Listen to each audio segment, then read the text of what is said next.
сіз бой мен салмағыңыз сәйкес келетіндігін қайдан білесіз? Жалпы ИМТ деген ұғым бар. Бұл индекс масса тела. Яғни, сіздің бойыңыз қанша, салмағыңыз қанша өлшемін аласыз, одан кейін сіз салмағыңызды бойыңызға бөлесіз. Мысалы, мен сіздерге қазір өлшеп көрсететін боламын.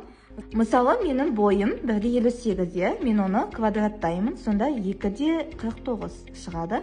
Енді менің салмағым 52 килограмм болса, мен оны 2,49-ға бөлем, яғни 20-8 шықты. Енді мына жердегі таблицаға қараймын қазір, мінекей. Менің жасым мысалы 22-де, 18-24 жасында, мінекей 20 деген это нормальный вес болып саналады. Ал егер менде 19-дан төмен болса, онда салмақ аз деген сөз. Ал егер 24-29-ға дейін индекс шықса, онда артық салмақ, ал бізде семіздіктің әрі қарай дәрежелері кетеді.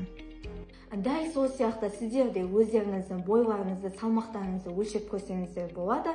Яғни мінекей мына жерде формуласын беріп кеттім. Немесе Google-да дайын калькулятор бар, ИМТ калькулятор деп жазсаңыздар шығады.